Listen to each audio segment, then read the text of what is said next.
ಎಲ್ಲ ಡಯಾಬಿಟಿಕ್ ಪೇಷಂಟ್ಸಿಗೆ ಬರುವಂಥ ಒಂದು ಸಮಸ್ಯೆ ಏನು, diabetic neuropathy. That is a first complication ಅವರಿಗೆ ಬರೋದು. ಸೊ ನಾರಿನಂಶ ನೀವು ಎಷ್ಟು ಹೆಚ್ಚಿಗೆ ತಗೊಳ್ತೀರೋ ಅಷ್ಟು ನೀವು ಸೇಫ್ ಆಗಿರ್ತೀರಾ. ಇದು ಹೆಚ್ಚಿಗೆ ನಿಮ್ಮ ಆಹಾರದಲ್ಲಿ ಇನ್ಕ್ಲೂಡ್ ಮಾಡಿದ್ರೆ ಏನಾಗುತ್ತೆ, ನಿಮ್ಮ ಕೊಲೆಸ್ಟ್ರಾಲ್ ಲೆವೆಲ್ ಕೂಡ ಕಂಟ್ರೋಲ್ ಆಗುತ್ತೆ. ಈಗ ಡಯಾಬಿಟಿಸ್ ಇದ್ದವರಿಗೆ ಏನಾಗುತ್ತೆ, ರಕ್ತನಾಳಗಳು ಸರಿಯಾಗಿರಲ್ಲ, ಅಲ್ಲಿ ಇನ್ಫ್ಲಮೇಷನ್ ಸ್ಟಾರ್ಟ್ ಆಗುತ್ತೆ, ರಕ್ತ ಸರಿಯಾಗಿ ಫ್ಲೋ ಆಗಲ್ಲ.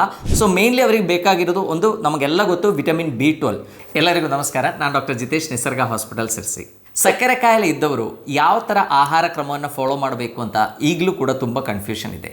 ಕೆಲವರು ಗೋಧಿ ಐಟಮ್ಸ್ ಕಂಪ್ಲೀಟ್ಲಿ ಬಿಡಬೇಕು ಅಂತ ಹೇಳ್ತೀವಿ, ಕೆಲವರು ಚಪಾತಿ ತಿನ್ನಬೇಕು ಅಂತ ಹೇಳ್ತಾರೆ, ಕೆಲವರು ಅನ್ನ ಕಂಪ್ಲೀಟ್ಲಿ ಬಿಡಲೇಬೇಕು ಅಂತ ಹೇಳ್ತಾರೆ, ಕೆಲವರು ಅನ್ನ ತಿಂದರೂ ತೊಂದರೆ ಇಲ್ಲ ಅಂತ ಹೇಳ್ತಾರೆ. ಸೊ ಓವರ್ ಆಲ್ ಸಕ್ಕರೆ ಕಾಯಿಲೆ ಇದ್ದವರಿಗೆ ಇನ್ನೂ ತುಂಬ ಕನ್ಫ್ಯೂಷನ್ಸ್ ಇದೆ. ಕೆಲವರು ನೋಡಿದರೆ ಖಾಲಿ ಹೊಟ್ಟೆಯಲ್ಲಿ ಶುಗರ್ ಹೆಚ್ಚಿಗೆ ಇರುತ್ತೆ, ಆಹಾರದ ನಂತರ ಇರುವ ಶುಗರ್ ಕಡಿಮೆ ಇರುತ್ತೆ. ಸೊ ನಾನು ಈ ವಿಡಿಯೋದಲ್ಲಿ ಸಕ್ಕರೆ ಕಾಯಿಲೆ ಇರೋರು ಅವರ ಆಹಾರದಲ್ಲಿ ಏನೇನು ಪೌಷ್ಟಿಕಾಂಶಗಳನ್ನು ಇನ್ಕ್ಲೂಡ್ ಮಾಡಬೇಕು, ಸೊ ಅದು ಗೊತ್ತಾದರೆ ಅವರೇ ಡಿಸೈಡ್ ಮಾಡ್ಬೋದು, ಅವರ ಆಹಾರದಲ್ಲಿ ಅವರು ಏನೇನು ತಿನ್ಬೋದು ಅಂತ ಅವರೇ ಡಿಸೈಡ್ ಮಾಡ್ಬೋದು. ಆ್ಯಂಡ್ ಬೇಸಿಕ್ ಕನ್ಸೆಪ್ಟ್ ಏನಿದೆ, ಸಕ್ಕರೆ ಕಾಯಿಲೆ ಯಾಕೆ ಹೆಚ್ಚಾಗುತ್ತೆ, ಆ್ಯಂಡ್ ಸಕ್ಕರೆ ಕಾಯಿಲೆ ಬಂದ ಮೇಲೆ ನಾವು ಮೇನ್ಲಿ ಕಾನ್ಸಂಟ್ರೇಟ್ ಮಾಡಬೇಕಾಗಿದೆ ಏನಂದರೆ ಸಕ್ಕರೆ ಕಾಯಿಲೆದು ಕಾಂಪ್ಲಿಕೇಶನ್ಸ್ ಬರಬಾರ್ದು. ಸೊ ಸಕ್ಕರೆ ಕಾಯಿಲೆ ಇದ್ದಾಗ ನಮ್ಮ ಬಾಡಿಯಲ್ಲಿ ಏನಾಗುತ್ತೆ, ಆ್ಯಂಡ್ ಆ ಕಾಂಪ್ಲಿಕೇಶನ್ಸನ್ನು ಬರುವಂಥ ಮುಂದೆ ಬರಲಿಕ್ಕಿರುವಂಥ ಕಿಡ್ನಿ ಪ್ರಾಬ್ಲಮ್ ಇರ್ಬೋದು, ನರಗಳ ಸಮಸ್ಯೆ ಇರ್ಬೋದು, ಬ್ರೈನ್ನ ಸಮಸ್ಯೆ ಇರ್ಬೋದು, ಕಣ್ಣಿನ ಸಮಸ್ಯೆ ಇರ್ಬೋದು, ಹಾರ್ಟಿನ ಸಮಸ್ಯೆ ಇರ್ಬೋದು, ಇದನ್ನು ಪ್ರಿವೆಂಟ್ ಮಾಡಲಿಕ್ಕೆ ನಾವು ಯಾವ ಥರ ಆಹಾರಗಳನ್ನು ಫಾಲೋ ಮಾಡಬೇಕು ಅಂತ ನಾನು ನಿಮ್ಮೊಟ್ಟಿಗೆ ಶೇರ್ ಮಾಡ್ತೇನೆ. ಸೊ ನಾವು ಮೊದಲು ಅರ್ಥ ಮಾಡಬೇಕಾಗಿದ್ದು ಏನಂದರೆ, ಸಕ್ಕರೆ ಕಾಯಿಲೆ ಟೈಪ್ 2 ಡಯಾಬಿಟಿಸ್ ಏನಿದೆ ಅದು ಮೇನ್ಲಿ ಬರೋದು ಇನ್ಸುಲಿನ್ ರೆಸಿಸ್ಟೆನ್ಸಿಂದ. ಸೊ ಇನ್ಸುಲಿನ್ ರೆಸಿಸ್ಟೆನ್ಸಿಗೆ ಇರುವಂಥ ಒಂದು ಮುಖ್ಯ ಕಾರಣ ಅಂದರೆ ನಮ್ಮ ಬಾಡಿಯಲ್ಲಿರುವ ಅಂಗಗಳಲ್ಲಿ ಇರುವಂಥ ಫ್ಯಾಟ್ ಪರ್ಸೆಂಟೇಜ್, ಅಂದರೆ ನಾವು ವಿಸರಲ್ ಫ್ಯಾಟ್ ಅಂತ ಹೇಳ್ತೀವಿ. ಸೊ ಈ ವಿಸರಲ್ ಫ್ಯಾಟ್ ಕಡಿಮೆ ಆಗಬೇಕು ಅಂದರೆ ನಮ್ಮ ಆಹಾರದಲ್ಲಿ ಓವರ್ ಆಲ್ ಗ್ಲೂಕೋಸ್ನ ಅಂಶ ಕಡಿಮೆ ಆಗಬೇಕು. ಅದರೊಟ್ಟಿಗೆ ಒಂದು ದಿವಸಕ್ಕೆ ನಾವು ಎಷ್ಟು ಕ್ಯಾಲರಿ ತಗೊಳ್ತೀವೋ, ಅಂದರೆ ಯೂಶ್ವಲಿ ಒಂದು ಮನುಷ್ಯನಿಗೆ ಅರೌಂಡ್ 2000 ಕ್ಯಾಲರಿ ಒಂದು ದಿವಸ ಬೇಕು. ಅಂದರೆ ನಾವು ಈ ಸಕ್ಕರೆ ಕಾಯಿಲೆ ಇದ್ದವರು ಅಥವಾ ಸೆಂಟ್ರಲ್ ಒಬೇಸಿಟಿ ಅಂತ ಹೇಳ್ತೀವಿ, ಹೊಟ್ಟೆ ತುಂಬ ದೊಡ್ಡ ಹೊಟ್ಟೆ ಇರೋರು, ಅಥವಾ ವಿಸರಲ್ ಫ್ಯಾಟಿ ಲಿವರ್ ಈ ಥರ ಸಮಸ್ಯೆ ಇರೋರು ಓವರ್ ಆಲ್ ಕ್ಯಾಲರಿಯನ್ನು ರೆಸ್ಟ್ರಿಕ್ಟ್ ಮಾಡಬೇಕು. ಒಂದು ದಿವಸಕ್ಕೆ 1500 ಕಿಲೋ ಕ್ಯಾಲರಿ ಸಿಗುವಷ್ಟೇ ಆಹಾರವನ್ನು ತಗೋಬೇಕು. ಸೊ ಆ ಕ್ಯಾಲರಿ ಕಡಿಮೆ ಆಗ್ತಾ ಬಂದಾಗ, ನಮ್ಮ ರಕ್ತಕ್ಕೆ ಬಿಡುಗಡೆ ಆಗುವಂಥ ಗ್ಲೂಕೋಸ್ನ ಅಂಶ ಕಡಿಮೆ ಆಗ್ತಾ ಬಂದಾಗ ಏನಾಗುತ್ತೆ ಅಂದರೆ ಇನ್ಸುಲಿನ್ ಸೆನ್ಸಿಟಿವಿಟಿ ಇಂಪ್ರೂವ್ ಆಗುತ್ತೆ, ಆ್ಯಂಡ್ ಈ ಶುಗರ್ ಏನಿದೆ ಅದು ತುಂಬ ಚೆನ್ನಾಗಿ ನಮಗೆ ಕಂಟ್ರೋಲ್ ಮಾಡಲಿಕ್ಕೆ ಸಾಧ್ಯ. ಸೊ ಇನ್ನು ಈ ಡಯಾಬಿಟಿಸ್ ಇದ್ದವರಿಗೆ ಯಾಕೆ ಮುಂದೆ ಡಯಾಬಿಟಿಕ್ ಕಾಂಪ್ಲಿಕೇಶನ್ಸ್ ಡೆವಲಪ್ ಆಗುತ್ತೆ ಅಂದರೆ, ರಕ್ತದಲ್ಲಿ ಯಾವಾಗ ಗ್ಲೂಕೋಸ್ನ ಅಂಶ ಹೆಚ್ಚಿಗೆ ಇದೆಯೋ ಆವಾಗ ನಮಗೆ ಬಾಡಿಯಲ್ಲಿ ಓವರಾಲ್ ಇನ್ಫ್ಲಮೇಷನ್ ಹೆಚ್ಚಾಗುತ್ತೆ. ನಮಗೆ ಬರುವಂಥ ಎಲ್ಲ ಕಾಯಿಲೆಗಳು ನೋಡಿ, ಈಗ ನೆಫ್ರೈಟಿಸ್ ಇರ್ಬೋದು, ಕಾರ್ಡೈಟಿಸ್ ಇರ್ಬೋದು, ಸೊ ಈ ಐಟಿಸ್ ಅಂತ ಬರ್ದಿದ್ದಲ್ಲ, ಆರ್ಥರೈಟಿಸ್ ಇರ್ಬೋದು, ಇದೆಲ್ಲ ಇನ್ಫ್ಲಮೇಷನ್ನ ತೋರಿಸುತ್ತೆ. ಸೊ ರಕ್ತದಲ್ಲಿ ಗ್ಲೂಕೋಸ್ನ ಅಂಶ ಯಾವಾಗ ಜಾಸ್ತಿ ಇದೆಯೋ ಆವಾಗ ಇನ್ಫ್ಲಮೇಷನ್ ಆಗುವಂಥ ಸಾಧ್ಯತೆ ಏನಿದೆ ಅದು ತುಂಬ ಹೆಚ್ಚಿಗೆ ಇರುತ್ತೆ. ಸೊ ನಾವೇನು ಮಾಡಬೇಕು, ನಾವು ತಗೊಳ್ಳುವಂಥ ಆಹಾರದಲ್ಲಿ ಆ್ಯಂಟಿ ಇನ್ಫ್ಲಮೇಟ್ರಿ ಆಗಿರುವಂಥ ನ್ಯೂಟ್ರಿಯೆಂಟ್ಸ್ ಹೆಚ್ಚಿಗೆ ಇರಬೇಕು. ಸೊ ಆವಾಗ ಏನಾಗುತ್ತೆ, ಈ ಗ್ಲೂಕೋಸಿಂದ ಬರುವಂಥ ಇನ್ಫ್ಲಮೇಷನ್ನ ತಡೆಗಟ್ಟಿ ನಮಗೆ ಮುಂದೆ ಏನೂ ಕಾಂಪ್ಲಿಕೇಶನ್ ಆಗದೆ ಇದ್ದಂಗೆ ನೋಡ್ಕೊಳ್ಳಿಕ್ಕೆ ಸಾಧ್ಯ. ಈಗ ನನ್ನ ಹತ್ರ ಮೊನ್ನೆ ಒಂದು ಪೇಷಂಟ್ ಬಂದಿದ್ದರು. So he was around 80. ನಾನು ಅವರಿಗೆ ಕೇಳುವಾಗ ಅವರಿಗೆ almost 55 to 60 years diabetic history ಇದೆ. 55ರಿಂದ 60 ವರ್ಷ ಆಯಿತು ಅವರಿಗೆ ಸಕ್ಕರೆ ಕಾಯಿಲೆ ಸ್ಟಾರ್ಟ್ ಆಗಿ, ಬಟ್ ಇಲ್ಲಿ ತನಕ ಯಾವುದೇ ಥರ ಕಾಂಪ್ಲಿಕೇಶನ್ಸು ಇಲ್ಲ. ಸೊ ಅದರ ಅರ್ಥ ಏನು, ಅವರು ಅಷ್ಟೊಂದು ಚೆನ್ನಾಗಿ ಆ ಶುಗರ್ನ ಕಂಟ್ರೋಲ್ ಮಾಡಿದ್ದಾರೆ, ಅಷ್ಟು ಕಂಟ್ರೋಲಲ್ಲಿ ಇಟ್ಕೊಂಡಿದ್ದಕ್ಕೆ ಅವರಿಗೆ ಯಾವುದೇ ಸಮಸ್ಯೆಗಳೂ ಇಲ್ಲ. ಸೊ ನಾವೇನು ಹೇಳ್ತೀವಿ ಅಂದರೆ, ಸಕ್ಕರೆ ಕಾಯಿಲೆ ಬಂದರೆ you just think it as a boon, ನಮಗೊಂದು ವರ ಸಿಕ್ಕಿದಂಗೆ. ಯಾಕೆಂದರೆ ಸಕ್ಕರೆ ಕಾಯಿಲೆಯನ್ನು ನಾವು ಕಂಟ್ರೋಲ್ ಮಾಡಲಿಕ್ಕೆ ಅಂತ ಹೇಳಿ ಒಳ್ಳೆ ಆಹಾರ ಕ್ರಮವನ್ನು ಫಾಲೋ ಮಾಡಿದರೆ ಸಕ್ಕರೆ ಕಾಯಿಲೆ ಒಂದೇ ಅಲ್ಲ, ಮುಂದೆ ಸಕ್ಕರೆ ಕಾಯಿಲೆ ಇಲ್ಲದೇ ಇರೋವರಿಗೆ ಬರಲಿಕ್ಕೆ ಸಾಧ್ಯತೆ ಇರುವಂಥ ಸ್ಟ್ರೋಕ್ ಇರ್ಬೋದು, ಹಾರ್ಟ್ ಅಟ್ಯಾಕ್ ಇರ್ಬೋದು, ಭಾಳಷ್ಟು ಸಮಸ್ಯೆಗಳು ಕೂಡ ತಡೆಗಟ್ಟಲಿಕ್ಕೆ ಸಾಧ್ಯ. ಸೊ ಹಾಗಾಗಿ ನಾನೀಗ ನಾವು ಸಕ್ಕರೆ ಕಾಯಿಲೆ ಇದ್ದವರು ಅಥವಾ ಒಂದು ಪ್ರೀ ಡಯಾಬಿಟಿಸ್, ನಮಗೆ ಸಕ್ಕರೆ ಕಾಯಿಲೆ ಸ್ಟಾರ್ಟ್ ಆಗ್ತಾ ಇದೆ, ನಾರ್ಮಲ್ ಇಲ್ಲ ನಮ್ಮ ಶುಗರ್, ಅಂದರೆ 100ರಿಂದ 126 ಒಳಗೆ ಇದೆ ಫಾಸ್ಟಿಂಗ್ ಬ್ಲಡ್ ಶುಗರು, ಮತ್ತು ಪೋಸ್ಟ್ ಪ್ರ್ಯಾಂಡಲ್ ಬ್ಲಡ್ ಶುಗರ್ ಏನಿದೆ 140ರಿಂದ 200 ಒಳಗೆ ಇದೆ. ಸೊ ಅವರು ಕೂಡ ನಾನೀಗ ಹೇಳಿರುವಂಥ ಆಹಾರಗಳನ್ನು, ಅಂದರೆ ಮೇನ್ಲಿ ಪೌಷ್ಟಿಕಾಂಶಗಳನ್ನು ಅವರ ಆಹಾರದಲ್ಲಿ ಇನ್ಕ್ಲೂಡ್ ಮಾಡಿದರೆ ತುಂಬ ಹೆಲ್ತ್ ಬೆನಿಫಿಟ್ ಸಿಗುತ್ತೆ, ಯಾವುದೇ ಥರ ಕಾಂಪ್ಲಿಕೇಶನ್ಸ್ ಕೂಡ ಆಗೋದಿಲ್ಲ. ಸೊ ಇದರಲ್ಲಿ ಫಸ್ಟ್ ಏನಂದರೆ ವಿಟಮಿನ್ಸ್ ಆ್ಯಂಡ್ ಮಿನರಲ್ಸ್. ಸೊ ನಮಗೆಲ್ಲ ಗೊತ್ತು, ನಮ್ಮ ಆರೋಗ್ಯ ಚೆನ್ನಾಗಿರಬೇಕು ಅಂದರೆ ನಮ್ಮ ಆಹಾರದಲ್ಲಿ ಮೈಕ್ರೋ ನ್ಯೂಟ್ರಿಯೆಂಟ್ಸ್ ಚೆನ್ನಾಗಿರಬೇಕು. ಸೊ ನಾವೆಲ್ಲ ಈ ಮ್ಯಾಕ್ರೋ ನ್ಯೂಟ್ರಿಯೆಂಟ್ಸ್, ನಮಗೆ ಎನರ್ಜಿ ಬೇಕು. ತುಂಬ ಜನ ಹೇಳ್ತಾರೆ, ನಾವು ಅನ್ನ ತಿನ್ನಲಿಲ್ಲ ಅಂದರೆ ನಮಗೆ ನಿದ್ರೆ ಬರಲ್ಲ, ಅನ್ನ ತಿನ್ನಲಿಲ್ಲ ಅಂದರೆ ನಾವು ಸತ್ತೇ ಹೋಗ್ತೀವಿ ಅಂತ ಹೇಳೋರು ಕೂಡ ಇದ್ದಾರೆ. ಸೊ ಬಟ್ ನಮ್ಮ ಬಾಡಿ ಫಂಕ್ಷನ್ಸ್ ಸರಿಯಾಗಿ ಆಗಬೇಕು ಅಂದರೆ ನಮಗೆ ಮ್ಯಾಕ್ರೋ ನ್ಯೂಟ್ರಿಯೆಂಟ್ಸ್ ಆಗಿರುವಂಥ ಕಾರ್ಬೋಹೈಡ್ರೇಟು, ಫ್ಯಾಟು ಮತ್ತು ಪ್ರೋಟೀನ್ ಬೇಕು, ಹೌದು, ಬಟ್ ಅದರೊಟ್ಟಿಗೆ ಮೇನ್ಲಿ ಮೈಕ್ರೋ ನ್ಯೂಟ್ರಿಯೆಂಟ್ಸ್ ಬೇಕು. ಸೊ ಈ ಮೈಕ್ರೋ ನ್ಯೂಟ್ರಿಯೆಂಟ್ಸಲ್ಲಿರುವಂಥ ಮೇನ್ಲಿ ಯಾವುದು ಅಂದರೆ ವಿಟಮಿನ್ಸು ಮತ್ತು ಮಿನರಲ್ಸ್. ಸೊ ಮೇನ್ಲಿ ಅವರಿಗೆ ಬೇಕಾಗಿರೋದು ಬೇಕಾಗಿರೋದು ಒಂದು ನಮಗೆಲ್ಲ ಗೊತ್ತು vitamin B12. So vitamin B12 ಚೆನ್ನಾಗಿದ್ದರೆ ಮಾತ್ರ ನಮ್ಮ ಬಾಡಿಯಲ್ಲಿರುವಂಥ ನರೆಗಳು ಸರಿಯಾಗಿ ಕೆಲಸ ಮಾಡುತ್ತೆ. ಸೊ ಎಲ್ಲ ಡಯಾಬಿಟಿಕ್ ಪೇಷಂಟ್ಸಿಗೆ ಬರುವಂಥ ಒಂದು ಸಮಸ್ಯೆ ಏನು, diabetic neuropathy. That is a first complication ಅವರಿಗೆ ಬರೋದು. ಸೊ ಈ ಡಯಾಬಿಟಿಕ್ ನ್ಯೂರೋಪತಿ ಯಾಕೆ ಬರುತ್ತೆ ಅಂದರೆ ನಮ್ಮ ನರಗಳಿಗೆ, ನಮ್ಮ ಡಿಸ್ಟೆಂಟ್ ಆಗಿರುವಂಥ, ನಮ್ಮ ಹಾರ್ಟಿಂದ ದೂರ ಇರುವಂಥ ಸಣ್ಣ ಸಣ್ಣ ಪೆರಿಫರಲ್ ನರ್ವ್ಸ್ ಏನಿದೆ ಅದಕ್ಕೆ ಸಫಿಷಿಯೆಂಟ್ ಆಗಿರುವಂಥ ನ್ಯೂಟ್ರಿಯೆಂಟ್ಸ್ ಸಿಗಲ್ಲ, ಅದಕ್ಕೆ ಬೇಕಾಗಿರುವಂಥ ಆಕ್ಸಿಜನ್ ಸಿಗಲ್ಲ, ಅದಕ್ಕೆ ಬೇಕಾಗಿರುವಂಥ ಪೌಷ್ಟಿಕಾಂಶಗಳು ಸಿಗಲ್ಲ. ಸೊ ಆವಾಗ ಏನಾಗುತ್ತೆ, ಅದರದ್ದು ಇರಿಟೇಷನ್ ಸ್ಟಾರ್ಟ್ ಆಗುತ್ತೆ, ನಮ್ಮ ಪಾದದಲ್ಲಿ ಸಿವಿಯರ್ ಉರಿ ಸ್ಟಾರ್ಟ್ ಆಗುತ್ತೆ. ನನ್ನ ಹತ್ರ ಬರುವಂಥ ಎಷ್ಟೋ ಪೇಷಂಟ್ಸು ಅವರು ಸಕ್ಕರೆ ಕಾಯಿಲೆಗೆ ಅಲ್ಲ ಬರೋದು, ಅವರು ಮೇನ್ಲಿ ಬರೋದು ಅಂದರೆ ಪಾದ ಉರಿ ಅಂತ ಹೇಳಿ ಬರ್ತಾರೆ. ಅಂದರೆ ಡಯಾಬಿಟಿಕ್ ನ್ಯೂರೋಪತಿಯಿಂದ ತುಂಬ ಜನ ನರಳ್ತಾ ಇದ್ದಾರೆ. ಸೊ ಮುಂದೆ ಈಗ ಕೆಲವರು ಅಂದರೆ ಡಯಾಬಿಟಿಸ್ ಸ್ಟಾರ್ಟ್ ಆಗಿ ಒಂದು ಅಥವಾ 2 ವರ್ಷ ಅಷ್ಟೇ ಆಗಿರುತ್ತೆ, ಬಟ್ ಅವರಿಗೂ ಕೂಡ ಈ ಡಯಾಬಿಟಿಕ್ ನ್ಯೂರೋಪತಿ ಸ್ಟಾರ್ಟ್ ಆಗ್ತದೆ. ಅಂದರೆ ಪೆರಿಫರಲ್ ನ್ಯೂರೋಪತಿ ಅಂತ ಏನು ಹೇಳ್ತೀವಲ್ಲ ಅದು ಸ್ಟಾರ್ಟ್ ಆಗಿರುತ್ತೆ. ಸಿವಿಯರ್ ಪಾದ ಉರಿ ಸ್ಟಾರ್ಟ್ ಆಗುತ್ತೆ. ಒಂದು ಬಟ್ಟೆ ತಾಗಿದ್ರು ಕೂಡ ಅವರಿಗೆ ತಡ್ಕೊಳ್ಳಿಕ್ಕಾಗಲ್ಲ, ನಿದ್ರೆ ಚೆನ್ನಾಗಿ ಮಾಡೋಕ್ಕಾಗಲ್ಲ. ನಿದ್ರೆ ಚೆನ್ನಾಗಿ ಮಾಡಲಿಲ್ಲ ಅಂದರೆ ಏನಾಗುತ್ತೆ, ನೆಕ್ಸ್ಟ್ ಡೇ ಹೇಳುವಾಗ ಮತ್ತು ಶುಗರ್ ಶೂಟ್ ಆಗಿರುತ್ತೆ, ಮತ್ತು ಹೆಚ್ಚಿಗೆ ಕಾಂಪ್ಲಿಕೇಶನ್ಸ್ ಆಗುತ್ತೆ. ಸೊ ಈ ಥರ ಕಾಂಪ್ಲಿಕೇಶನ್ಸ್ ಪ್ರಿವೆಂಟ್ ಆಗಬೇಕು ಅಂದರೆ ಒಂದು ಪಾದ ಉರಿ ಸ್ಟಾರ್ಟ್ ಆದಮೇಲೆ ನಾವು ವಿಟಮಿನ್ B12 ಲೆವೆಲೆಲ್ಲ ಚೆಕ್ ಮಾಡಿಕೊಂಡು ಅದಕ್ಕೆ ನಾವು ಮೆಡಿಸಿನ್ಸ್ ತಗೊಳ್ಳೋ ಬದಲು ಸ್ಟಾರ್ಟಿಂಗಿಂದಾನೆ ಒಂದು ಪ್ರೀ ಡಯಾಬಿಟಿಕ್ ಇದ್ದೀರಾ ಅಥವಾ ನಾರ್ಮಲ್ ಇರೋರು ಕೂಡ ಅವರ ವಿಟಮಿನ್ B12 ಲೆವೆಲ್ಸನ್ನು ಚೆಕ್ ಮಾಡಬೇಕು. ಒಳ್ಳೆ ವಿಟಮಿನ್ B12 ಇರುವಂಥ ಆಹಾರಗಳನ್ನು ಇನ್ಕ್ಲೂಡ್ ಮಾಡಬೇಕು. ಅದೆಲ್ಲ ನಮ್ಮ ನಟ್ಸ್ಗಳಿರ್ಬೋದು. ಆ್ಯಂಡ್ ಮೇನ್ಲಿ B12 ಏನಿದೆ ಅದು ಆ್ಯನಿಮಲ್ ಇನ್ ಒರಿಜಿನ್. ಸೊ ಮೀಟು, ಫಿಶ್ಟು, ಮೊಟ್ಟೆ, ಚಿಕನ್ ಇದರಲ್ಲೆಲ್ಲ ವಿಟಮಿನ್ B12 ನಮಗೆ ಚೆನ್ನಾಗಿ ಸಿಗುತ್ತೆ. ಅಕಸ್ಮಾತ್ ಅದು ನಮಗೆ ನಾನ್ ವೆಜಿಟೇರಿಯನ್ ಸೋರ್ಸಸ್ ಅಷ್ಟೊಂದು ಇಲ್ಲ ನಮಗೆ, so we don't heat non vegetarian, ನಾವು ನಾನ್ ವೆಜ್ ಫುಡ್ ತಗೊಳ್ಳಲ್ಲ ಅಂತ ಇದ್ದರೆ ನೀವು ಅದರದ್ದು ಸಪ್ಲಿಮೆಂಟ್ಸ್ ತೊಗೊಂಡು ನಮ್ಮ ವಿಟಮಿನ್ B12 ಲೆವೆಲ್ನ ನಾರ್ಮಲಾಗಿ ಮೇಂಟೈನ್ ಮಾಡಿದರೆ ನರಗಳ ಹೆಲ್ತ್ ಚೆನ್ನಾಗಿರುತ್ತೆ, ಅದರದ್ದು ಕಂಡಕ್ಷನ್ ಚೆನ್ನಾಗಿರುತ್ತೆ, ಆ್ಯಂಡ್ ನಿಮಗೆ ಡಯಾಬಿಟಿಕ್ ನ್ಯೂರೋಪತಿ ಬರಲಿಕ್ಕಿರುವಂಥ ಸಾಧ್ಯತೆ ಕೂಡ ಕಡಿಮೆ ಆಗುತ್ತೆ. ಇನ್ನು ಎರಡನೇದು ವಿಟಮಿನ್ D. ನಿಮಗೆಲ್ಲ ಗೊತ್ತು vitamin D is the most important vitamin. And ನಮಗೆಲ್ಲರಿಗೂ ಇದರದ್ದು ಕೊರತೆ ಕೂಡ ಕಂಡು ಬರ್ತಾ ಇದೆ. ನಾವು ಬಿಸಿಲಿಗೆ ಹೋಗೋದು ತುಂಬ ಕಡಿಮೆ ಆಗಿದೆ. ಸೊ ಹಾಗಾಗಿ ವಿಟಮಿನ್ D ಲೆವೆಲನ್ನು ಕೂಡ ತುಂಬ ಚೆನ್ನಾಗಿ ನಾವು ಮೇಂಟೈನ್ ಮಾಡಬೇಕು. ಪ್ರತಿ ದಿವಸ ಆಫ್ಟರ್ 11 ಆ್ಯಂಡ್ ಬಿಫೋರ್ 4 o'clock ಒಂದು ಸ್ವಲ್ಪ ಹೊತ್ತು, ಒಂದು 15 to 20 minutes ಸಣ್ಣ ಎಕ್ಸ್ಪೋಷರ್ ಆದರೆ ನಮಗೆ ಬೇಕಾದಷ್ಟು ವಿಟಮಿನ್ D ಸಿಗುತ್ತೆ. ಆ್ಯಂಡ್ ತುಂಬ ಜನ ಏನು ಅಂದ್ಕೊಂಡಿದ್ರು ಅಂದರೆ vitamin D is only for bones ಅಂತ, ಅಂದರೆ ನಮ್ಮ ಎಲುಬುಗಳಲ್ಲಿ ಕ್ಯಾಲ್ಸಿಯಂ ಡೆಪಾಸಿಟ್ ಆಗಬೇಕು ಅಂದರೆ ಮಾತ್ರ ಈ ವಿಟಮಿನ್ D ಅಂದರೆ ಬೇಕು ನಮಗೆ ಅಂತ ಒಂದು ಕನ್ಸೆಪ್ಟ್ ಇತ್ತು. ಬಟ್ ಹಾಗಲ್ಲ, ವಿಟಮಿನ್ D ಏನಿದೆ ನಮ್ಮ ಇಮ್ಯುನಿಟಿ ಚೆನ್ನಾಗಿ ಇಟ್ಕೊಳ್ಳಿಕ್ಕೆ vitamin D plays a very major role. And ನಮ್ಮ ನರಗಳ ಹೆಲ್ತ್ ಚೆನ್ನಾಗಿರಲಿಕ್ಕೂ ಕೂಡ ವಿಟಮಿನ್ D ಬೇಕು. ಆ್ಯಂಡ್ ನಮ್ಮ ಬಾಕಿ ಬಾಡಿಯಲ್ಲಿರೋ ಭಾಳಷ್ಟು ಆರ್ಗನ್ಸ್ ಚೆನ್ನಾಗಿರಲಿಕ್ಕೆ ಮತ್ತು ಅದರೊಟ್ಟಿಗೆ ನಮ್ಮ ಬಾಡಿಯಲ್ಲಿ ಆಗುವಂಥ ಎಷ್ಟೋ ವೈಟಲ್ ಫಂಕ್ಷನ್ಸ್ ಸರಿಯಾಗಿ ಆಗಬೇಕು ಅಂದರೆ ನಮ್ಮ ಬಾಡಿಯಲ್ಲಿ ವಿಟಮಿನ್ D ಬೇಕು. ಎಷ್ಟೋ ಪೇಷಂಟ್ಸ್ ನಮ್ಮ ಹತ್ರ ಬರ್ತಾರೆ, ಸೊ ನನಗೆ ತುಂಬ ಸುಸ್ತಾಗ್ತಾ ಇದೆ, ನಾನು ಚೆನ್ನಾಗಿ ಆಹಾರ ತಗೊಳ್ತೇನೆ, ಎಲ್ಲ ತಗೊಳ್ತೇನೆ ಅಂತ ಹೇಳ್ತಾರೆ. ನಾವು ಅವರದ್ದು ವಿಟಮಿನ್ D ಚೆಕ್ ಮಾಡಿ ನೋಡುವಾಗ ತುಂಬ ಕಡಿಮೆ ಇರುತ್ತೆ. ಆ್ಯಂಡ್ ವಿಟಮಿನ್ D ಸಪ್ಲಿಮೆಂಟ್ಸ್ ಕೊಟ್ಟು ಅದು ನಾರ್ಮಲೈಸ್ ಮಾಡಿದ ಕೂಡಲೇ ಅವರದೆಲ್ಲ ಸಮಸ್ಯೆಗಳು ಕೂಡ ಸಾಲ್ವ್ ಆಗುತ್ತೆ. ಸೊ ನಿಮ್ಮ ಆಹಾರದಲ್ಲಿ ವಿಟಮಿನ್ D ಲೆವೆಲ್ಸ್ ಕೂಡ ತುಂಬ ಚೆನ್ನಾಗಿ ಇರಬೇಕು. And next is vitamin C. So vitamin C ನಮಗೆಲ್ಲ ಗೊತ್ತು it is a best anti accident. So ನಮ್ಮ ಆಹಾರದಲ್ಲಿ ಹೆಚ್ಚಿಗೆ vitamin C and vitamin B complex ಕೂಡ, ಸೊ ಎಲ್ಲ ವೀಡಿಯೋಲ್ಲೂ ಕೂಡ ನಾನು ಇದರ ಬಗ್ಗೆ ಹೇಳ್ತೇನೆ. ಆ್ಯಂಡ್ ವಿಟಮಿನ್ C ಮತ್ತು ವಿಟಮಿನ್ B ಚೆನ್ನಾಗಿದ್ದರೆ ಏನಾಗುತ್ತೆ ಅಂದರೆ ನಾನು ಫಸ್ಟ್ ಹೇಳಿದ್ದೇನೆ, ನಮ್ಮ ರಕ್ತದಲ್ಲಿ ಗ್ಲೂಕೋಸ್ನ ಅಂಶ ಹೆಚ್ಚಿಗೆ ಇದ್ದಾಗ ಅಲ್ಲಿ ಆಗುವಂಥ ಆಕ್ಸಿಡೇಷನಿಂದ, ಅಲ್ಲಿ ಆಗುವಂಥ ಇನ್ಫ್ಲಮೇಷನಿಂದ ನಮಗೆ ಭಾಳಷ್ಟು ಹೆಲ್ತ್ ಇಶ್ಯೂಸ್ ಸ್ಟಾರ್ಟ್ ಆಗುತ್ತೆ.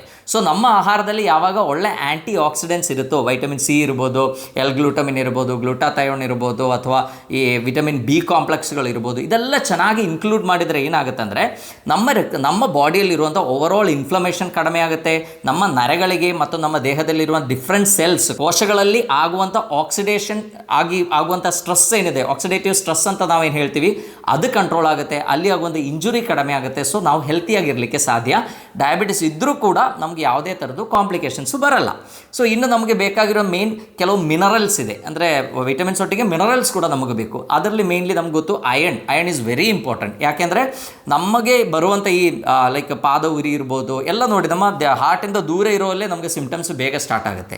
ಸೊ ಅದು ಸರಿಯಾಗಿ ಆಗಬೇಕು ಅಂದರೆ ಅಲ್ಲಿರುವಂಥ ಆರ್ಗನ್ಸ್ ಆಗಲಿ, ಅಲ್ಲಿರುವಂಥ ನರಗಳಾಗಲಿ ಅದೆಲ್ಲ ಹೆಲ್ತಿಯಾಗಿರಬೇಕು ಅಂದರೆ ಅದಕ್ಕೆ ಚೆನ್ನಾಗಿರುವಂಥ ರಕ್ತ ಸಂಚಾರ ಸಿಗಬೇಕು. ಸೊ ರಕ್ತ ಸಂಚಾರ ಸಿಕ್ಕಿದ್ರೆ ಅಷ್ಟೇ ಸಾಕಾಗಲ್ಲ.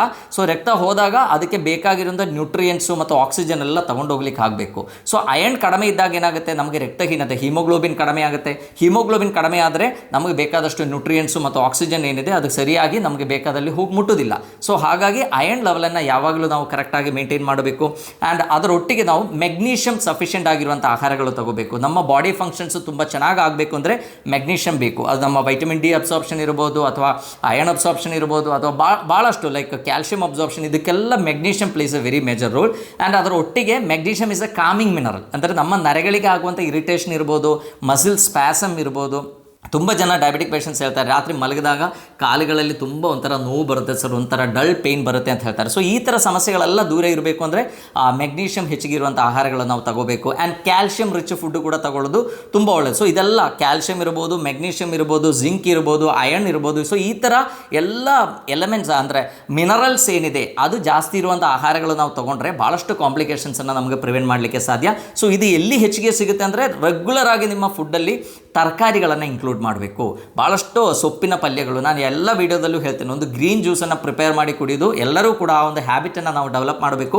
ಬೆಳಗ್ಗೆ ಖಾಲಿ ಹೊಟ್ಟೆಯಲ್ಲಿ ನಾವು ಚಹಾ ಕುಡಿಯೋ ಬದಲು ಒಂದು ಗ್ರೀನ್ ಜ್ಯೂಸನ್ನು ಪ್ರಿಪೇರ್ ಮಾಡಿ ಕುಡಿದ್ರೆ ತುಂಬ ಕಾಂಪ್ಲಿಕೇಶನ್ಸನ್ನು ನಮಗೆ ಪ್ರಿವೆಂಟ್ ಮಾಡಲಿಕ್ಕೆ ಸಾಧ್ಯ. ಯಾಕೆಂದರೆ ನಮಗೆ ಬೇಕಾಗಿರೋ ಎಷ್ಟೋ ವೈಟಮಿನ್ ಬಿ ಕಾಂಪ್ಲೆಕ್ಸು, ಎಷ್ಟೋ ವೈಟಮಿನ್ ಸಿ, ನಮಗೆ ಎಷ್ಟೋ ಒಂದು ಫುಡ್ ಸಪ್ಲಿಮೆಂಟ್ ತೊಗೊಂಡು ಎಷ್ಟು ಸಿಗುತ್ತೋ ಅದಕ್ಕಿಂತಲೂ ಹೆಚ್ಚಿಗೆ ನಮಗೆ ನ್ಯಾಚುರಲಿ ನಮಗೆ ಸಿಗಲಿಕ್ಕೆ ಸಾಧ್ಯ. ಸೊ ಅದೆಲ್ಲ ಕಡಿಮೆ ಆದಮೇಲೆ, ಡೆಫಿಷಿಯನ್ಸಿ ಆದಮೇಲೆ ನಾವು ಟ್ಯಾಬ್ಲೆಟ್ಸ್ಗೆ ಡಿಪೆಂಡ್ ಆಗುವ ಮೊದಲು ನಾವು ಇನಿಷಿಯಲಿನೇ ಇದು ಸ್ಟಾರ್ಟ್ ಮಾಡ್ಬೋದು. ಸೊ ನಮಗೆ ಬೇಕಾದಷ್ಟು ಮೆಗ್ನೀಷಿಯಮ್ ಸಿಗುತ್ತೆ, ಕ್ಯಾಲ್ಶಿಯಂ ಸಿಗುತ್ತೆ, ವೈಟಮಿನ್ ಸಿಗುತ್ತೆ. ಸೊ ಇದೆಲ್ಲ ಚೆನ್ನಾಗಿ ಸಪ್ಲೈ ಆಗಬೇಕು ಅಂದರೆ ತರಕಾರಿಗಳನ್ನು ಮ್ಯಾಕ್ಸಿಮಮ್ ಇನ್ಕ್ಲೂಡ್ ಮಾಡಬೇಕು. ಆ್ಯಂಡ್ ಅದರೊಟ್ಟಿಗೆ ಈಗ ನಾನ್ ವೆಜಿಟೇರಿಯನ್ ಫುಡ್ ತಗೊಳ್ಳೋರಾದರೆ ಅವರ ಆಹಾರದಲ್ಲಿ ಅವರು ಚಿಕನ್ ಇರ್ಬೋದು, ಮೊಟ್ಟೆ ಇರ್ಬೋದು, ಮೀನು ಇರ್ಬೋದು, ಇದೆಲ್ಲ ಚೆನ್ನಾಗಿ ಇನ್ಕ್ಲೂಡ್ ಮಾಡಿದರೆ ನಮಗೆ ಬೇಕಾಗಿರುವಂಥ ಎಲ್ಲ ಮೈಕ್ರೋ ನ್ಯೂಟ್ರಿಯೆಂಟ್ಸ್ ಕೂಡ ನಮಗೆ ಸಿಗುತ್ತೆ.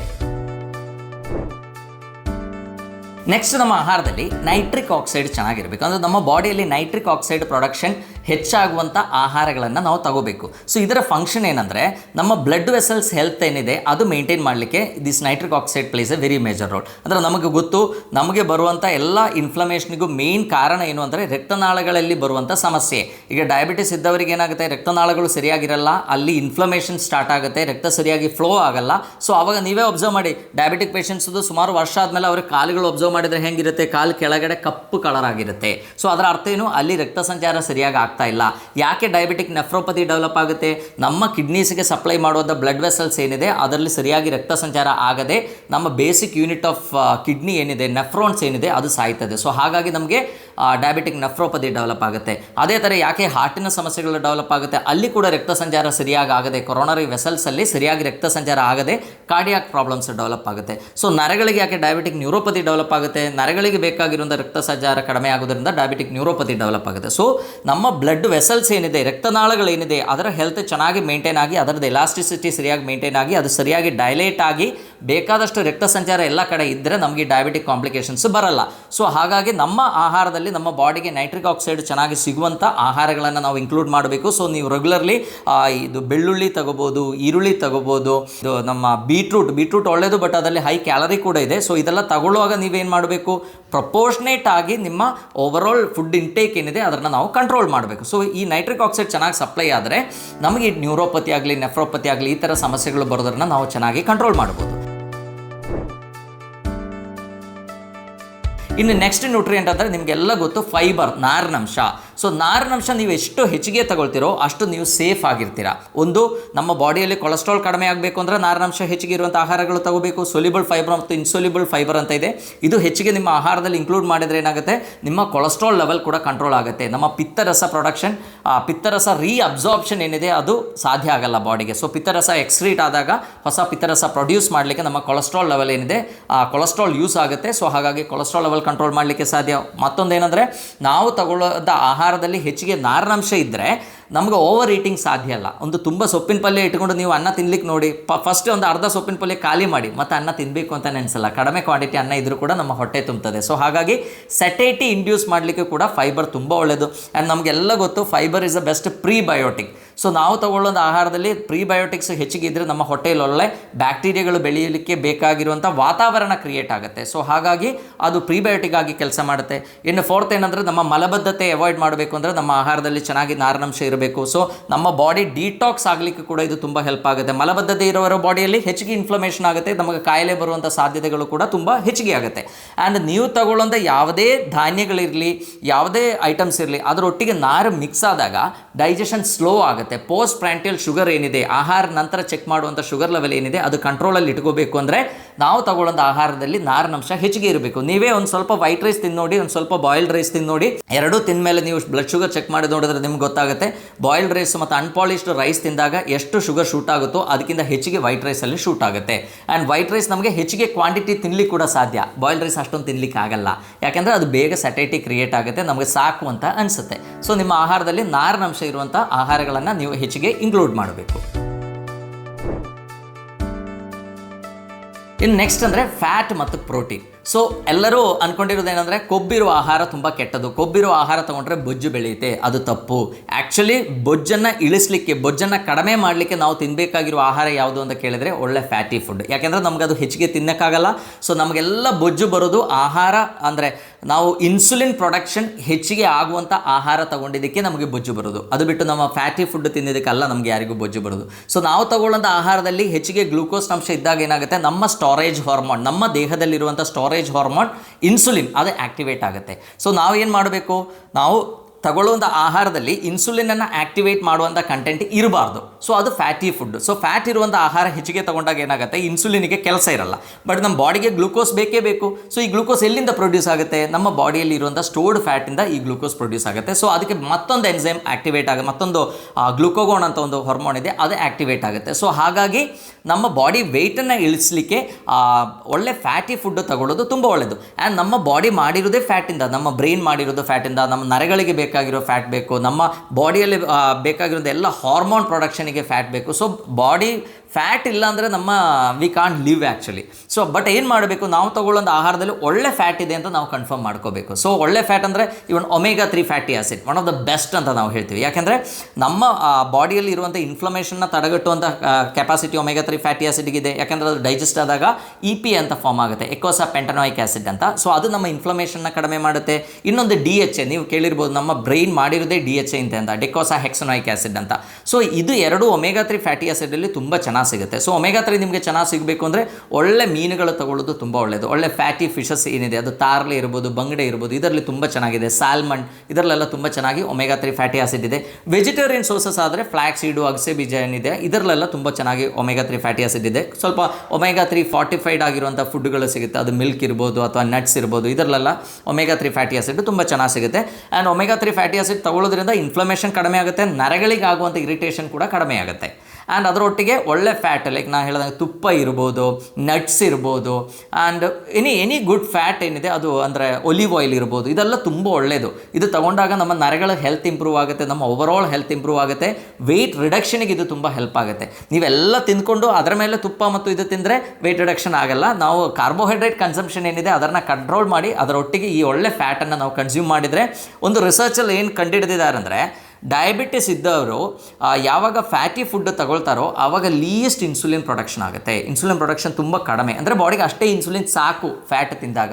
ಸೊ ನೀವೇ ಈಗ ಹೇಳಿ, ಡಯಾಬಿಟಿಸ್ ಇದ್ದವರಿಗೆ ಬೆಸ್ಟ್ ಫುಡ್ ಯಾವುದು? It is fat actually. So ನಾವು ಏನು ಮಾಡಬೇಕು, ನಮ್ಮ ಆಹಾರದಲ್ಲಿ ಒಳ್ಳೆ ಹೆಲ್ತಿ ಫ್ಯಾಟನ್ನು ಇನ್ಕ್ಲೂಡ್ ಮಾಡಬೇಕು.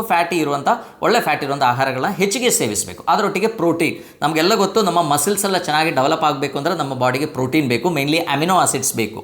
ಸೊ ಇದರಲ್ಲಿ ಭಾಳಷ್ಟು ಅಮಿನೋ ಆಸಿಡ್ಸ್, ನಾವು ಅದಕ್ಕೆ ಎಸೆನ್ಷಿಯಲ್ ಅಮಿನೋ ಆಸಿಡ್ಸ್ ಅಂತ ಹೇಳ್ತೀವಿ, ಅದು ನಮ್ಮ ಬಾಡಿಯಲ್ಲಿ ಪ್ರೊಡ್ಯೂಸ್ ಮಾಡಲಿಕ್ಕೆ ಸಾಧ್ಯ ಇಲ್ಲ. ಸೊ ಅದು ನಾವು ಎಕ್ಸ್ಟರ್ನಲಿ ತಗೋಬೇಕು. ಸೊ ಹಾಗಾಗಿ ಒಳ್ಳೆ ಪ್ರೋಟೀನಿಯಸ್ ಆಗಿರುವಂಥ ಆಹಾರಗಳನ್ನು ನಾವು ತಗೋಬೇಕು. ಅದು ಮೊಟ್ಟೆ ಇರ್ಬೋದು, ಹಾಲಿರ್ಬೋದು, ಮೊಸರು ಇರ್ಬೋದು, ಸೋಯಾಬೀನ್ ಇರ್ಬೋದು, ಮೊಳಕೆ ಕಾಳುಗಳಿರ್ಬೋದು, ಇದೆಲ್ಲ ರೆಗ್ಯುಲರ್ಲಿ ನಾವು ನಮ್ಮ ಫುಡ್ಡಲ್ಲಿ ಇನ್ಕ್ಲೂಡ್ ಮಾಡಿದರೆ ನಮಗೆ ಸಫಿಷಿಯೆಂಟ್ ಆಗಿರುವಷ್ಟು ಪ್ರೋಟೀನ್ ಸಿಗುತ್ತೆ. ಸೊ ಈಗ ನಾನು ಸುಮಾರು ಐಟಮ್ಸ್ ಹೇಳಿದ್ದೇನೆ. ಸೊ ಇದೆಲ್ಲ ನಿಮ್ಮ ರೆಗ್ಯುಲರ್ ಫುಡ್ಡಲ್ಲಿ ನೀವು ಸ್ವಲ್ಪ ಇನ್ಕ್ಲೂಡ್ ಮಾಡಿದರೂ ಕೂಡ it becomes a huge quantity. So ನಮ್ಮ ಓವರಾಲ್ ಧಾನ್ಯಗಳ ಕನ್ಸಂಪ್ಷನ್ ಏನಿದೆ, ಈ ಐಟಮ್ಸನ್ನೆಲ್ಲ ಇನ್ಕ್ಲೂಡ್ ಮಾಡಿದರೆ ಓವರಾಲ್ ನೀವು ಒಂದು ದಿವಸ ಎಷ್ಟು ಧಾನ್ಯ ತಗೊಳ್ತೀವೋ, ಅದು ಅನ್ನ ಇರ್ಬೋದು ಅಥವಾ ಜೋಳ ಇರ್ಬೋದು ಅಥವಾ ಗೋಧಿ ಇರ್ಬೋದು, ರಾಗಿ ಇರ್ಬೋದು, ಇದೆಲ್ಲ ಕಡಿಮೆ ಆಗುತ್ತೆ. ಸೊ ಈ ಐಟಮ್ಸನ್ನು ನಾವು ಹೆಚ್ಚಿಗೆ ಇನ್ಕ್ಲೂಡ್ ಮಾಡಬೇಕು. ಸೊ ಪ್ರೋಟೀನ್ ಹೆಚ್ಚಿಗೆ ಇರುವಂಥ ಆಹಾರ ತಗೊಂಡು ನಾವು ಸ್ವಲ್ಪ ವ್ಯಾಯಾಮ ಮಾಡಿದರೆ ಏನಾಗುತ್ತೆ, ನಮ್ಮ ಮಸಿಲ್ಸ್ ಡೆವಲಪ್ ಆಗುತ್ತೆ. Muscles are just like workers. So muscles ಹೆಚ್ಚಿಗೆ ಇದ್ದರೆ ನಿಮಗೆ ಹೆಚ್ಚಿಗೆ ಕ್ಯಾಲರಿ ಬೇಕು. ನಮ್ಮ ಬ್ರೈನ್ ಮತ್ತು ಸ್ಕೆಲೆಟಲ್ ಮಸಿಲ್ಸೇ ಹೈಯೆಸ್ಟ್ ಗ್ಲೂಕೋಸನ್ನು ಯೂಸ್ ಮಾಡುವಂಥದ್ದು. ಆ್ಯಂಡ್ ಸ್ಕೆಲೆಟಲ್ ಮಸಿಲ್ಸ್ಗೆ ಒಂದು ಕೆಪಾಸಿಟಿ ಇದೆ, ಮಸಿಲ್ಸ್ಗೆ ಗ್ಲೂಕೋಸು ಇನ್ಸುಲಿನ್ ಇಲ್ಲದೆ ಅಬ್ಸರ್ವ್ ಮಾಡುವಂಥ ಕೆಪಾಸಿಟಿ ಇದೆ. ಸೊ ಹಾಗಾಗಿ ನಾವು ಏನು ಮಾಡಬೇಕು, ಮಸಿಲ್ ಬಲ್ಕನ್ನು ಹೆಚ್ಚು ಮಾಡಬೇಕು, ಚೆನ್ನಾಗಿ ವ್ಯಾಯಾಮ ಮಾಡಬೇಕು, ಅದರೊಟ್ಟಿಗೆ ಒಳ್ಳೆ ಪ್ರೋಟೀನ್ ಇರುವಂಥ ಆಹಾರಗಳನ್ನು ಕೂಡ ತಗೋಬೇಕು. ನೆಕ್ಸ್ಟ್ ಅಂದರೆ ಒಳ್ಳೆ ಪ್ರೋಬಯೋಟಿಕ್ಸನ್ನು ನಾವು ತಗೋಬೇಕು. ಪ್ರೋಬಯೋಟಿಕ್ಸ್ ಅಂದರೆ ನಮ್ಮ ಹೊಟ್ಟೆ ಒಳಗೆ ಟ್ರಿಲಿಯನ್ಸ್ ಆಫ್ ಬ್ಯಾಕ್ಟೀರಿಯಾಗಳಿದೆ. ಒಳ್ಳೆ ಬ್ಯಾಕ್ಟೀರಿಯಾಗಳು ಇದೆ, ಕೆಟ್ಟ ಬ್ಯಾಕ್ಟೀರಿಯಾಗಳು ಇದೆ. ಸೊ ನಾವು ಈ ಒಳ್ಳೆ ಬ್ಯಾಕ್ಟೀರಿಯಾಗಳನ್ನು ಹೆಚ್ಚಿಗೆ ಸೇವಿಸಿದರೆ ಅದರ ಕಾಲನೀಸ್ ನಮ್ಮ ಹೊಟ್ಟೆಯಲ್ಲಿ ಹೆಚ್ಚಾಗುತ್ತೆ. ಆ್ಯಂಡ್ ನಮ್ಮ ನರಗಳು ಸರಿಯಾಗಿ ಕೆಲಸ ಮಾಡಬೇಕು, ನಮ್ಮ ಹೆಲ್ತ್ ಚೆನ್ನಾಗಿ ಆಗಬೇಕು, ನಮ್ಮ ಡೈಜೆಷನ್ ಸರಿಯಾಗಿ ಆಗಬೇಕು, ನಮಗೆ ಎಕ್ಸ್ಕ್ರೀಷನ್ ಸರಿಯಾಗಿ ಆಗಬೇಕು, ಪ್ರತಿಯೊಂದು ನಮ್ಮ ಬಾಡಿ ಚೆನ್ನಾಗಿ ಇರಬೇಕು ಅಂದರೆ ನಮ್ಮ ಹೊಟ್ಟೆಯಲ್ಲಿ ಒಳ್ಳೆ ಬ್ಯಾಕ್ಟೀರಿಯಾಗಳು ಇರಲೇಬೇಕು. ಸೊ ಅದರ ಕೊರತೆ ಇದ್ದಾಗಲೇ ಈಗ ಭಾಳಷ್ಟು ಕಾಯಿಲೆಗಳು ಡೆವಲಪ್ ಆಗ್ತಾ ಇದೆ. ಆ್ಯಂಡ್ ನಾವು ಗಟ್ಟಿಗೆ ಏನು ಹೇಳ್ತೀವಿ, ನಾವು ಸೆಕೆಂಡ್ ಬ್ರೈನ್ ಅಂತ ಹೇಳ್ತೀವಿ. ನಮ್ಮ ಬ್ರೈನಿಗೆ ಬೇಕಾಗಿರೋದು ಅಂದರೆ ನಮ್ಮ ನರಗಳಿಗೆ ಮೇನ್ಲಿ ಬೇಕಾಗಿರುವಂಥ ಎಷ್ಟೋ ನ್ಯೂರೋ ಟ್ರಾನ್ಸ್ಮಿಟರ್ಸು ಪ್ರೊಡ್ಯೂಸ್ ಆಗೋದು ನಮ್ಮ ಹೊಟ್ಟೆಯಲ್ಲಿ. ಸೊ ಹಾಗಾಗಿ ನೀವು ನೋಡಿ, ಹೊಟ್ಟೆ ಸಮಸ್ಯೆ ಇರೋರಿಗೆ ಸ್ಟ್ರೆಸ್ ಹೆಚ್ಚಿಗೆ ಇರುತ್ತೆ, ನರಗಳ ಸಮಸ್ಯೆ ಹೆಚ್ಚಿಗೆ ಇರುತ್ತೆ, ಸ್ಕಿನ್ ಸಮಸ್ಯೆ ಹೆಚ್ಚಿಗೆ ಇರುತ್ತೆ. ಆ್ಯಂಡ್ ಈಗ ಬರುವಂಥ ಎಷ್ಟೋ ಆಟೋ ಇಮ್ಯೂನ್ ಡಿಸೀಸ್ ಕೂಡ ಈ ಹೊಟ್ಟೆ ಸಮಸ್ಯೆಯಿಂದ ಬರ್ತಾ ಇದೆ ಅಂತ ಕಂಡುಹಿಡಿದಿದ್ದಾರೆ ಸಂಶೋಧನೆಗಳಲ್ಲಿ. ಸೊ ಹಾಗಾಗಿ ನಾವೇನು ಮಾಡಬೇಕು, ಒಳ್ಳೆ ಪ್ರೋಬಯೋಟಿಕ್ಸ್ ಇರುವಂಥ, ಪ್ರೋಬಯೋಟಿಕ್ ಅಂದರೆ ಒಳ್ಳೆ ಬ್ಯಾಕ್ಟೀರಿಯಾಗಳಿರುವಂಥ ಆಹಾರಗಳನ್ನು ನಾವು ಸೇವಿಸಬೇಕು. ಅದು ತಂಗಳನ್ನು ತುಂಬ ಒಳ್ಳೆಯದು. ಅದರೊಟ್ಟಿಗೆ ಅಂದರೆ ಇದೆಲ್ಲ ನಾವು ಹ್ಯೂಜ್ ಕ್ವಾಂಟಿಟಿಯಲ್ಲಿ ತಿನ್ನಿ ಅಂತ ಅಲ್ಲ ನಾನು ಹೇಳ್ತಾ ಇರೋದು, ಅಂದರೆ ಫರ್ಮೆಂಟೆಡ್ ಫುಡ್ ಅಲ್ಟಿಮೇಟ್ಲಿ. ಸೊ ತಂಗಳನ್ನು ಸ್ವಲ್ಪ ಕ್ವಾಂಟಿಟಿಯಲ್ಲಿ ನೀವು ತಗೋಬೋದು, ಮೊಸರು ಹೆಚ್ಚಿಗೆ ಯೂಸ್ ಮಾಡ್ಬೋದು. ಇನ್ನು ನ್ಯಾಚುರಲಿ ನಮ್ಮಲ್ಲಿ ಅಲೋವೆರಾ ಇಟ್ಕೊಂಡು ಅಥವಾ ಬೀಟ್ರೂಟು ಈ ಥರ ತುಂಬ ವೆಜಿಟೇಬಲ್ಸನ್ನು ನಮ್ಮ ಒಳ್ಳೆ ಪ್ರೋಬಯೋಟಿಕ್ ಫುಡ್ಡಾಗಿ ಕನ್ವರ್ಟ್ ಮಾಡಲಿಕ್ಕಾಗುತ್ತೆ. ಅದಕ್ಕೆ ಎಷ್ಟೋ ವೀಡಿಯೋಸ್ ಕೂಡ ಇದೆ ಯೂಟ್ಯೂಬಲ್ಲಿ, ನೀವು ನೋಡ್ಬೋದು. ಸೊ ಈ ಥರ ಪ್ರೋಬಯೋಟಿಕ್ಸನ್ನು ರೆಗ್ಯುಲರ್ಲಿ ಒಂದು ಸ್ವಲ್ಪ ಸೇವಿಸ್ತಾ ಬಂದರೆ ನಮ್ಮ ಹೊಟ್ಟೆಯಲ್ಲಿ ಒಳ್ಳೆ ಬ್ಯಾಕ್ಟೀರಿಯಾಗಳಿರುತ್ತೆ. ಸೊ ಹಾಗಾಗಿ ಓವರಾಲ್ ನಮ್ಮ ಹೆಲ್ತ್ ತುಂಬ ಚೆನ್ನಾಗಿ ಇಂಪ್ರೂವ್ ಆಗುತ್ತೆ. ಆ್ಯಂಡ್ ನೆಕ್ಸ್ಟ್ ಆ್ಯಂಡ್ ಲಾಸ್ಟ್ ಏನಂದರೆ ಆ್ಯಂಟಿ ಆಕ್ಸಿಡೆಂಟ್ಸ್. ನಿಮಗೂ ಗೊತ್ತು, ಆ್ಯಂಟಿ ಆಕ್ಸಿಡೆಂಟ್ಸ್ ಈಗ ನಮ್ಮ ಈ ಮಾಡರ್ನ್ ವರ್ಲ್ಡಲ್ಲಿ ಅಷ್ಟೊಂದು ಲೈಕ್ ಅಟ್ರಾಕ್ಷನ್ ಇರುವಂಥ ಒಂದು ಐಟಮ್ ಆಗಿಬಿಟ್ಟಿದೆ. ಎಲ್ಲರೂ ಆ್ಯಂಟಿ ಆಕ್ಸಿಡೆಂಟ್ಸ್ ಹಿಂದೆ ಹೋಗ್ತಾರೆ. ತುಂಬ ಐಟಮ್ಸ್ ಬರ್ತಾ ಇದೆ ರೆಗ್ಯುಲರ್ಲಿ. ಆ್ಯಂಡ್ ಅದು ಡಯಾಬಿಟಿಸ್ ಇದ್ದವರು ಡಯಾಬಿಟಿಸ್ ಕ್ಯೂರ್ ಮಾಡ್ಬೋದು, ಹೈಪರ್ ಟೆನ್ಷನ್ ಇರೋರು ಅದು ಕಡಿಮೆ ಮಾಡ್ಬೋದು, ಹಾರ್ಟಿನ ಸಮಸ್ಯೆ ಇರೋರು ಅದು ಕಡಿಮೆ ಮಾಡ್ಬೋದು ಅಂತ ಎಷ್ಟೋ ಅಡ್ವರ್ಟೈಸ್ಮೆಂಟ್ ನಡೀತಾ ಇದೆ. ಸೊ ಈ ಆ್ಯಂಟಿ ಆಕ್ಸಿಡೆಂಟ್ಸ್ ಹೆಚ್ಚಿಗೆ ಇರುವಂಥ ಆಹಾರಗಳು ನಾವು ತಗೋಬೇಕು. ಸೊ ಆ್ಯಂಟಿ ಆಕ್ಸಿಡೆಂಟ್ಸ್ ಏನು ಅಂತ ಕೇಳಿದ್ರೆ ಅದು ಮೇನ್ಲಿ ನಮ್ಮ vitamins and minerals. The best anti accidents ಯಾವುದು ಅಂತ ಕೇಳಿದ್ರೆ ನಮಗೆಲ್ಲ ಗೊತ್ತು, ವೈಟಮಿನ್ ಸಿ. ಕೊರೋನಾ ಟೈಮ್ಗೆ ನಾವಂತ ವೈಟಮಿನ್ ಸಿ ಟ್ಯಾಬ್ಲೆಟ್ ಸಿಕ್ಕಾಪಟ್ಟೆ ತಿಂದಿದ್ವಿ. ಸೊ ಆ ವೈಟಮಿನ್ ಸಿ ಇರ್ಬೋದು, ಇದೆಲ್ಲ ನಮಗೆ ನಮ್ಮ ವೆಜಿಟೇಬಲ್ಸು ನಮ್ಮ ಫ್ರೂಟ್ಸಿಂದ ಸಿಗುತ್ತೆ. ನಾನು ಇಷ್ಟೆಲ್ಲ ಐಟಮ್ ಹೇಳಿದಾಗ ಇದೆಲ್ಲ ಎಲ್ಲಿ ನೀವು ಹೋಗಿ ಹುಡುಕಬೇಕು ಅಂತ ನೀವು ಅನ್ಕೋಬೇಡಿ. ಇದರಲ್ಲಿರುವಂಥ ಮ್ಯಾಕ್ಸಿಮಮ್ ಐಟಮ್ಸ್, ನಾರಿನಂಶ ಇರ್ಬೋದು, ವಿಟಮಿನ್ ಬಿ ಕಾಂಪ್ಲೆಕ್ಸ್ ಇರ್ಬೋದು, ಒಮೆಗಾ 3 ಫ್ಯಾಟಿ ಆಸಿಡ್ ಇರ್ಬೋದು, ಒಳ್ಳೆ ಎಲ್ಲದು ಇದೆಲ್ಲ ಕೂಡ ನಮಗೆ ಯಾವುದರಲ್ಲಿ ಸಿಗುತ್ತೆ, ನಮ್ಮ ತರಕಾರಿಗಳಲ್ಲಿ ಮತ್ತು ನಮ್ಮ ಹಣ್ಣುಗಳಲ್ಲಿ ಸಿಗುತ್ತೆ. ಸೊ ಇದನ್ನು ನಾವು ಹೆಚ್ಚಿಗೆ ಇನ್ಕ್ಲೂಡ್ ಮಾಡಬೇಕು. ಸೊ ಹಾಗಾಗಿ ನಮ್ಮ ಸೆಲ್ಸ್ಗೆ, ನಮ್ಮ ನರಗಳಿಗಾಗಲಿ, ನಮ್ಮ ಪ್ರತಿಯೊಂದು ಬಾಡಿ ಆರ್ಗನಲ್ಲೂ ಆಗುವಂಥ ಆಕ್ಸಿಡೇಷನಿಂದ ಆಗುವಂಥ ಇಂಜುರಿಯನ್ನು ಕಡಿಮೆ ಮಾಡಲಿಕ್ಕೆ ಇದೆಲ್ಲ ಹೆಲ್ಪ್ ಆಗುತ್ತೆ. ಮುಂದೆ ನಮಗೆ ಡಯಾಬಿಟಿಸಿಂದ ಯಾವುದೇ ಥರದ್ದು ಕಾಂಪ್ಲಿಕೇಶನ್ ಬರದೇ ಇದ್ದಂಗೆ ನೋಡ್ಕೊಳ್ಳಿಕ್ಕೆ ಇದೆಲ್ಲ ಹೆಲ್ಪ್ ಆಗುತ್ತೆ ಅಂತ ಹೇಳ್ತಾ ಎಲ್ಲರಿಗೂ ಧನ್ಯವಾದ.